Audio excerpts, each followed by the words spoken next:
Hey, Dr. Madadi, the What Rules Leadership Conference is coming up on October 25th. I am so psyched, Alisa. I can't wait to hear from our speakers, Tanika Cabral from the Coca-Cola Company, Tier Suzuki from EY, and Lily Valletta from Culture Plus Group.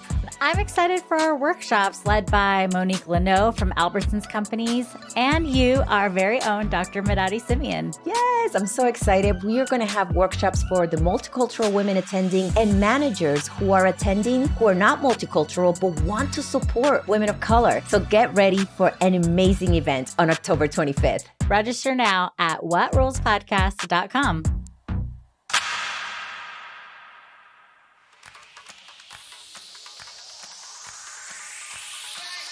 Hey everyone, we're so glad you're here. I'm Elisa Monjadas. I'm a marketing leader and executive coach. I'm Courtney Copeland, and I'm an accountability and wellness coach. And I'm Dr. Merari Simeon, an activator of talent, HR executive, author, and working mom. If you're anything like the successful multicultural women we interview on the What Rules podcast, you've learned that you can't do it alone. And we teach women like yourself to outsmart the game to get ahead in your career.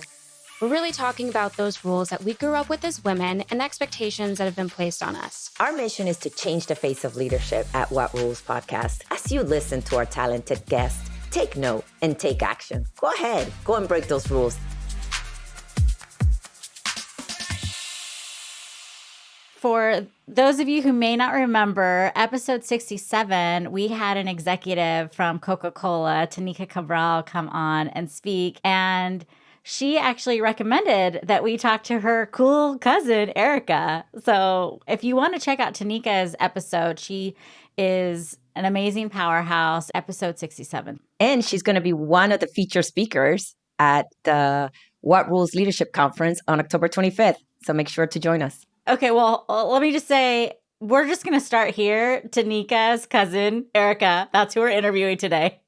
But did Tanika tell you that she's bringing her daughter to the conference? Yes. And I have to say, we love Tanika, but we might love Sage a little bit more. Oh, I can't wait.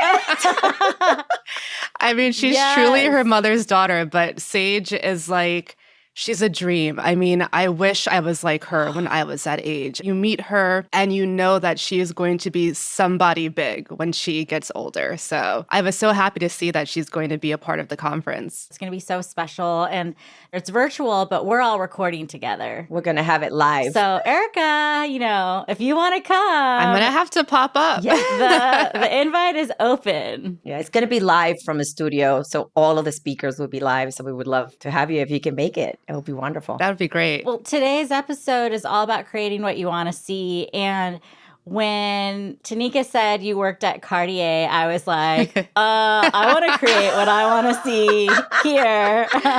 Not a bad job. Not a bad job. So, I have a friend who worked at Gucci and she was like, it's not as glamorous as you think. But in my mind, when I heard you worked at Cartier, I was like, you walk through the doors, they hand you the diamonds. Some days it is like that, I have to say. I have so many stories of when I joined. And so I think for any company, when you join a new organization, you go through onboarding. And the really fun part of joining a jewelry company is that part of the onboarding is learning the jewelry. And so you do have a moment where you get to go into the boutiques and touch and feel and ask, well, how much is this? And, I've done it all. I've had sticker shock. It's so much fun. I didn't think that I would love jewelry as much as I do on this job, but learning about the history of diamonds and different gemstones and where to source them from. The history of Cartier has just been so much fun diving into it. The company is almost 200 years old, right? I've been surprised by how much I love the journey. And the jewelry, of course, is just the icing on the cake. How can we get on the onboarding trip? Just, can we be like consultants? I'll see what I can do. Just want to try it on.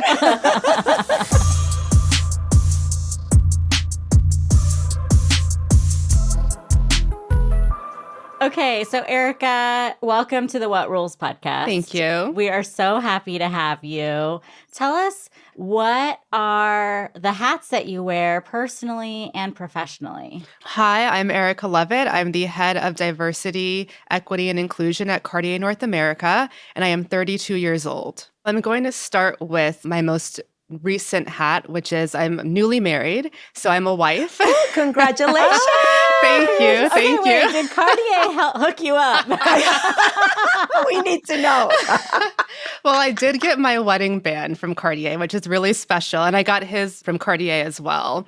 But yeah, I'm newly married at almost 2.5 months in now. So this is how I spent my summer, which has been awesome. And I know people that are married have told me all these stories about, it's not always easy, which I understand, but I'm in the wedded bliss part of it. That's my most important hat right now. I'm from Yonkers, New York. I also love hiking. So I spend a lot of time outdoors. I'm really passionate about the national park system and passionate about getting more people of color to visit our public lands. And so when I'm not at work, I really try to spend time outside, and it's where I find my peace. So my family is from the South. My mom's side, they are from Atlanta. On my dad's side, from South Carolina. And so I am a product of grandparents who migrated from the South to the North and decided to raise their families between New York and New Jersey. And so I am Black American. You were named one of 2023 most influential executives in DEI, and you are the first head of DEI for Cartier. Is there one rule that you feel you've broken that has been just a catalyst to advance your career? There's one rule that I think leads to another rule. And so the more general rule is that you have to follow your own instinct. I think especially when you're beginning your career, you get a lot of advice and you're taught to follow that advice, which is not wrong. I think, you should learn from the people that came before you, especially if they're in a career path that you would like to be in. But I also think that those people don't know your dreams. They don't know you personally most of the time. They don't know how much you can handle, how much you can adjust, how malleable you are.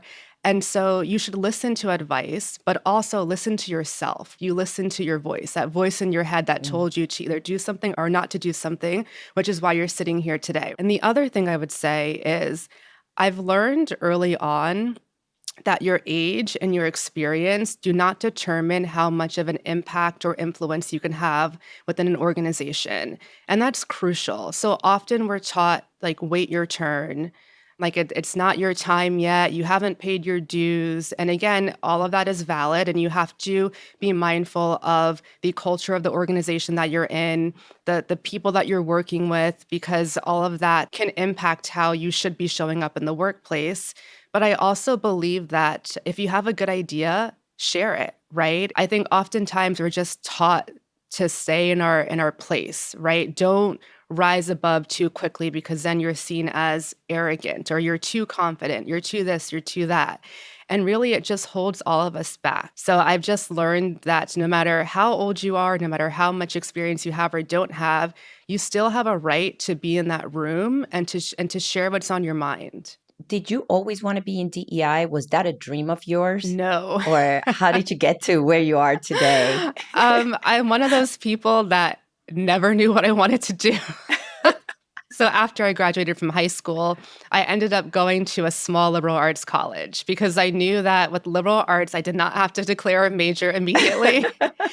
But also, I loved learning and I loved history. And I ended up majoring in history. But with the liberal arts education, they teach you skills rather than just a specific major. And so I spent 4 years in college just learning what I wanted to learn. And it was the best experience I could have ever had. And I'm lucky, though, because I did not have a family that pressured me to pick a major. I wasn't pressured to have a specific career path. But when I was in college, I ended up being selected to join a committee to find the next president of the college. So the former president had resigned. Wow. And so they decided that along with the board of trustees, they were going to ask 2 students to join the search committee, and I happened to be one of them. To this day, I do not know why. I I was just going to cannot ask, tell how you did why. they find you? That's amazing. I was involved in some things, but not enough to. I remember when I got the email, I was like, "Is this correct? am I really the person?" But I went on this. I think it was like a 8-month journey with the Wow. board of trustees, and throughout that process, we were working with an executive search firm. And so that opened my eyes to executive search and HR. And so when I finally got to my senior year, I had an idea that I was interested in working with people, that HR seemed like it might be my path. And so that's sort of how it opened the door for me to go into DE&I. The power of exposure, right? Like you didn't know, but you were exposed to an executive search firm. Yeah. That's one we got to highlight, providing exposure and just getting exposure. Yes. And not being afraid to take it. I mean, I remember asking the person that was leading the search who was going to be a part of the search committee. And they were listing the chair of the board. So I'm Googling everyone. And I'm like, oh my God. I could not believe that, I'm a junior in college and I'm going to be on a committee with the CEO of a Fortune 500 company, right? What do I bring to the table? But I actually surprised myself because I realized my role very quickly and I knew that I was bringing the student perspective. And so when we were in these closed door rooms interviewing the candidates, it's like show up or shut up, right? It's like you just have to do it. And I find that that's happened to me many times in my career where I'm just sort of pushed into an opportunity and I've just shown up, right? And so I've found a way to remove the fear and to just do the job and afterwards sort of like run to the bathroom and, like catch my breath and just go like this the whole time. But I've been really fortunate to have some of these experiences. Somebody saw the potential in you, number one. Number two, there were skills that were transferable that you were able to bring to light in that room. So at the end of the day, we always talk about people don't apply for roles if they don't see they have all these experiences. But the reality is that all you needed was the exposure. Yeah.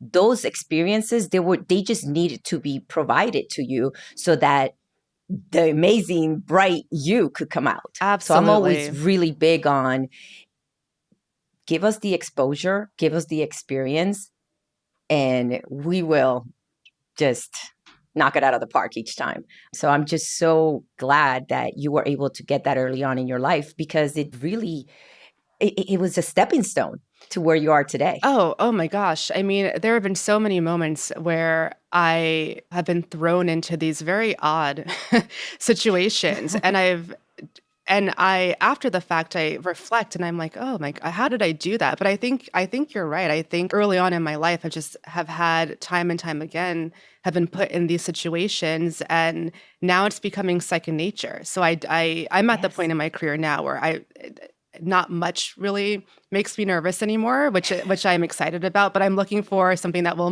make me nervous because I think that's important. It's almost like public speaking, right? Like when you feel like you're choking up or you feel like you are just so afraid to do it, the more often that you do it, the easier it becomes, or at least the more comfortable you feel doing it. Now, it's not always going to be comfortable, and I find that in my career, I've been put in these situations and I just sort of calm myself down and remember why I'm here and what purpose I'm serving. And once I have that clarity, then I'm golden. Then I can just continue doing the work and nothing really phases me. I remember when I had a job where, I don't know, it was really stressful and I would go to the bathroom and like, it sounds so weird, but I would go to the bathroom and do like a back bend in the stall, like not just lean back. And I don't know why it like calmed me down. And later I found out I was like accessing my vagus nerve or something and I didn't even know it. Okay. And it like calmed me down and it was like my secret weapon. So go home and try it. Why didn't you ever tell me this? I didn't want anyone to friends. see me. Yeah.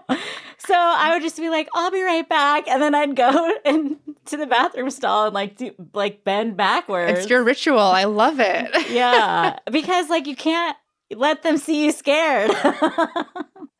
No, that's so important. But Alisa, have you ever been in a position where you've been called to do something that you're like, I don't even know how this happened, but I'm here now and I got to perform? I mean, like literally every day.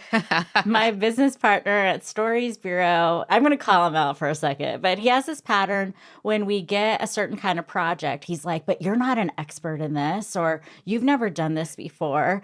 And the other day I was like, I literally have $500,000 in revenue from this one project saying that I can do it and that we can do it. So if you ever tell me I can't do something, like, look at the evidence. I've never been an expert at any of these things, but we have been successful.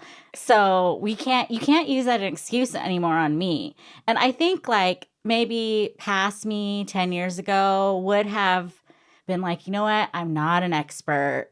And I don't know. Maybe I shouldn't do it. But just like we've been talking about, when you have evidence of success, regardless if like someone just puts you in that position, you later as an adult can put yourself in that position. Like even for you, Erica, you were saying like you like a challenge. So now it's going to help you go after those bigger challenges. When you see those like scary moments, you're like, okay, yes, like I want that because I can do it.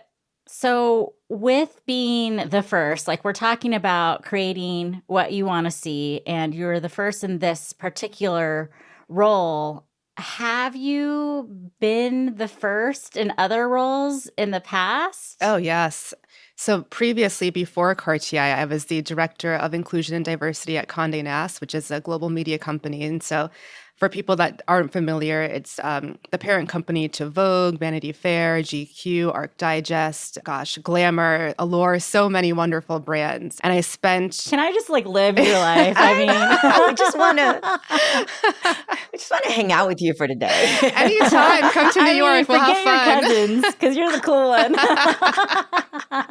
Yeah, not too shabby of a job. Yeah, listen, I'm so appreciative of all these experiences. I honestly, never in my life thought I'd be working in fashion or luxury. I've always liked fashion, but you can like things and not think that you're going to, do them for your career. And so there are moments where I have pinch me moments for sure, where I'm just I can't even.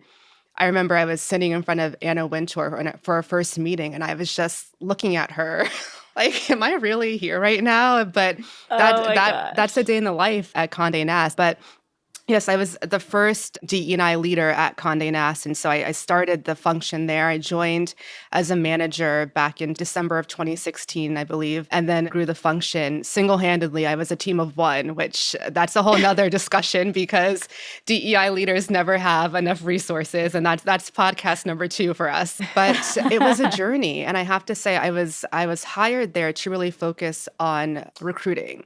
However, when I arrived, I think I spent, 2-3 months speaking to employees and different leaders and having closed door meetings. And immediately I knew that we had to sort of put recruiting to the side and focus on the internal culture and really make sure that we had a DEI strategy that was supporting the employees there first and foremost. What does the brand presence look like? We know that we have, at the time, these 18 brands that represent many different communities. Do we have the staff that reflects those communities? Do we have the photographers, the makeup artists for the cover stories? Do we have the right talent on the covers every month? The country is becoming more diverse, so why do we have, a magazine with 12 covers for a year that have 12 white models on them, right? And so This is all the work that I was doing in support of these brands and in partnership with their editor-in-chiefs and their teams. And it was just really rewarding. Media, especially legacy media, is not easy to crack. There's tradition, there are ways of working that cannot change and do not change overnight. And so it really is a journey. But I have to say, when I was there, I was lucky to have editors that understood the importance of change and wanted to be a part of the change, and were really open to having the conversations and just wanted to do the right thing. I love that because you point out two things. One, it was difficult, but you still took on the challenge, right? And then 2, the editors were open. So to me, those are sponsors, right? Those are people, the people that shape the culture at the end of the day, right? That are open to, number 1, getting the feedback, and number 2, to bringing change. That it's scary to some organizations and to some leaders. So kudos to the leaders that have been open, right, to bringing about change in the culture.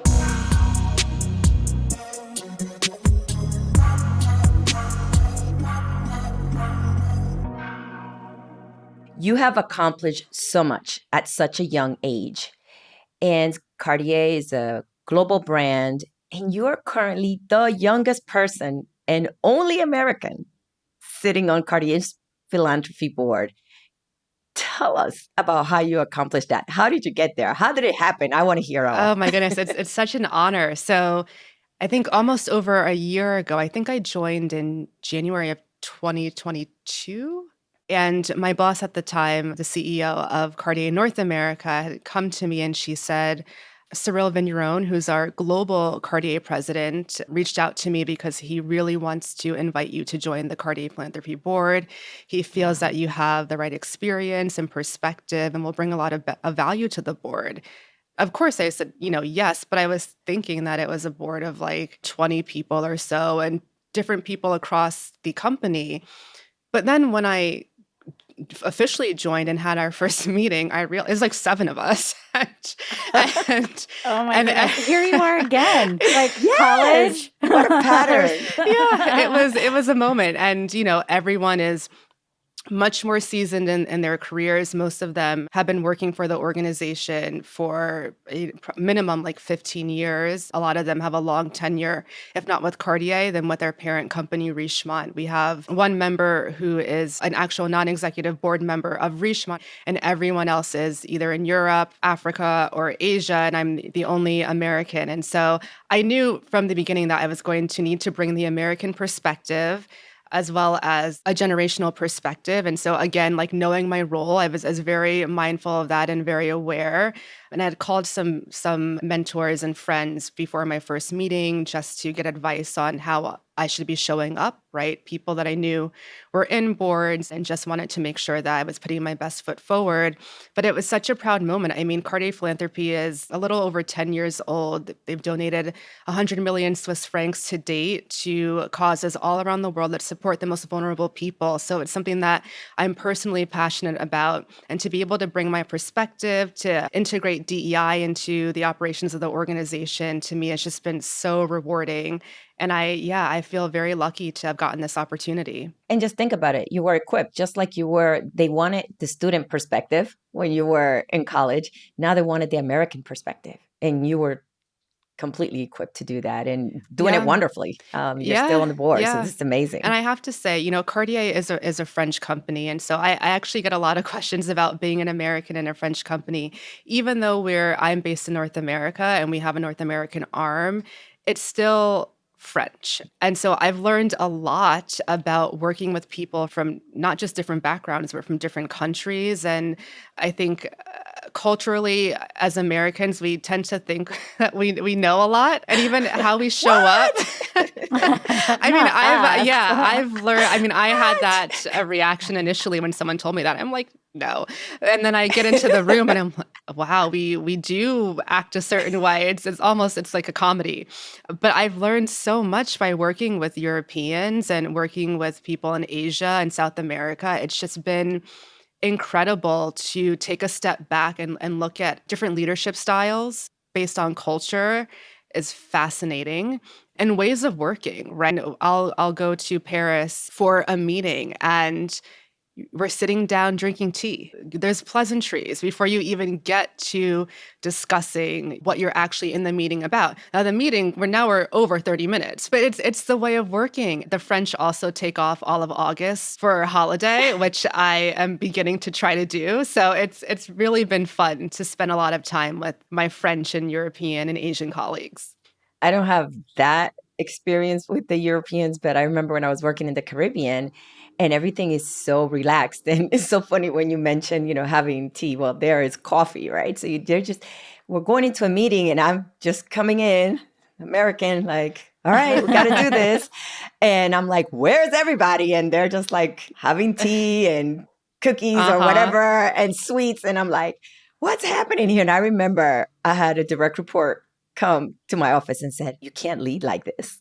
Like this, you have a total American culture and this is our culture. So if you want to really relate to the people, like you're in our country, right? At the end of the day. So it was very humbling. And let me tell you, after you are so open to like, okay, we're still going to get it done. It's just the calendar's not going to be the same. Yeah.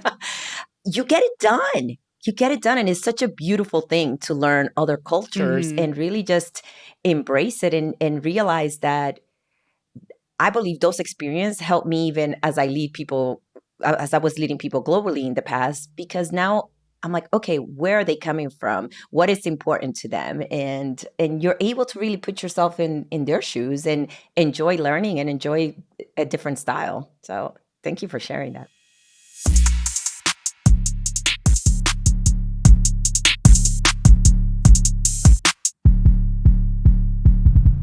We're all about create what you want to see. You've clearly done it. And I love that you've created what you wanted to see, even when you didn't know you wanted to see it. Other people saw it for you and then you created it. That's kind of Yes. like the other theme I'm hearing.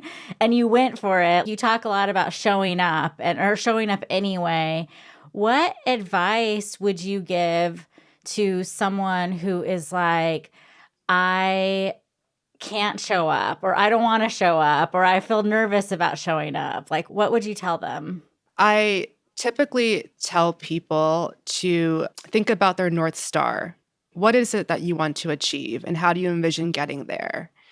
And once they walk through that process, it's clear to them, right? Okay, well, if I want to be a manager or be a VP or whatever the opportunity is, I probably need to speak up a little bit more because I know that in this meeting, I have a lot of ideas, but I don't share them.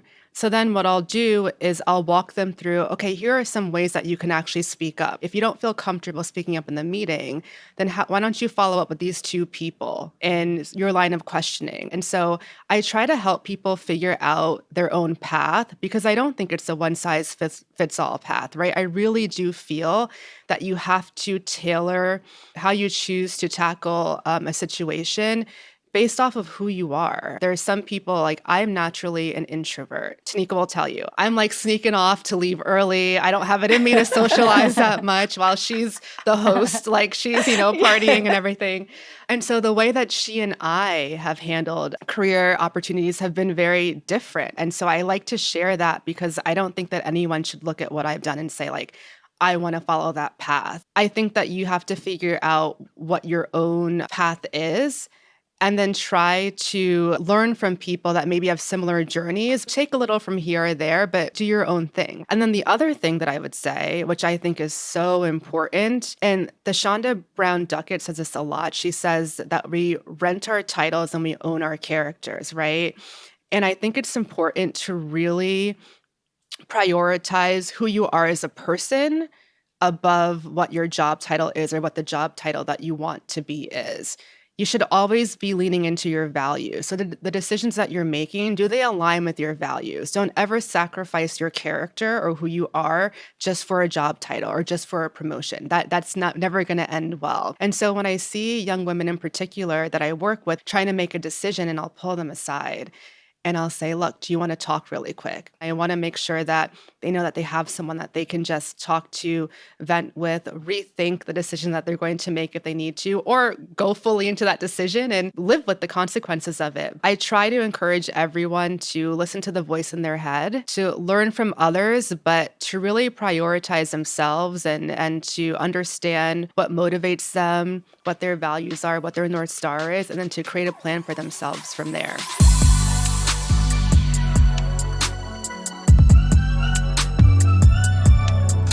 You were given the opportunity and you knocked it out of the park. As an executive in a position of power, what advice would you give other executives who are in a position of power to help build a better culture or to help build a more inclusive place for multicultural women? Don't make assumptions. Listen to people, right? Listen to the people around you. I've seen this time and time again where executives will be in the boardroom because that's where they are and that's where these decisions happen, where they're talking about, oh, well, this is what I think the issues are with the culture, or this is what I think is happening. But there's no like basis for that thought. It's just what they think based off of the two people that are in their ear all day, right? Go to your assistant or walk the floors of the office, or if you're remote, have some meetings or office hours where you can meet employees one-on-one and ask them directly, I think executives really need to take the time to remember where they were when they weren't executives and what would have been helpful to them, the frustrations that they had when their CEO made a decision that impacted them. And if they could have done something about it, what would they have done? I encourage my executive team here at Cartier, because we are back in the office, and I encourage them when they're here to actually walk around, right? To take a couple of minutes, since we have asked people to come back, right? Walk around, check in, and don't just walk around and hi and keep on going. Talk to people, get to know them, what motivates them, what they're excited about, did they watch The Bachelor the night before? I don't know. It's like have just regular, normal conversations. And that way it makes you more accessible, more relatable, so that then when a problem does arise, that employee might actually come to you, right? And share their honest feedback because they trust you, because you've taken the time to speak to them on a random Wednesday. It's like, to me, it's not so hard to build relationships. You just have to put the time in and the effort in. And what a way to create what you want to see, right? Really understanding what are the needs so that you can strategically approach them and take action. Erica, I just love what an example you are setting for all the women that come behind you. And I think it's really cool how you look at each person as individuals and you don't give the same advice or feedback or anything to everyone. It's not cookie cutter because you recognize that everyone is unique and on their own path. And so I really love how you are encouraging people to find their vision, figure out what they want, and then tailor their own lives for the life that they want to create for themselves. Thank you. So kudos to you. I think it's really, really awesome. Thank you. I'm so happy that you are where you are. I can't wait to see what the future holds for you because it's just going to keep getting better. And yeah, I'm just excited for you. And thank you so much for sharing your story. Oh, thank you so much. I appreciate that. Thank you both. I really do appreciate it. Medadi, what do we want the person listening to this to take away from Erica's journey? There are two takeaways that speak to me. Number one is when presented with the opportunity, go for it. Go for it because people may have seen in you something that you don't see in yourself, or there is something ready to burst out of you or birth out of you that you don't even know existed. So take the opportunity, do it without hesitation. And then the other thing is when you're in a position of power, like Erica is right now, be so mindful of where you've been so that you can create a better place for each individual. Because if there's one thing I learned today is we're all different. And her story and her way may be beneficial to one, but if my style and my values are different, maybe I got to do it differently. And that is okay, as long as you continue to move forward and take one step at a time. And you'll get to have your dreams come true, even though you didn't even know they were your dreams. But hey, working for Cartier, I would say that's a dream come true.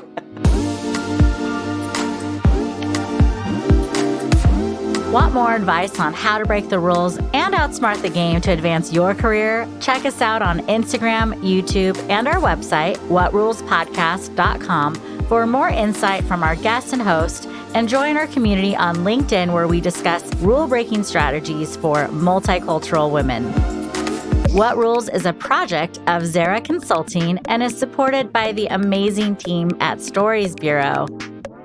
This episode was produced by Alexandra Uresta with editing and music supervision by Joshua Ramsey and was engineered and mixed by Tim Ballant. Our podcast cover was designed by DeLeon Creative. Visit whatrulespodcast.com for more info, upcoming events, and all episodes of What Rules, including video, and make sure to give us a follow.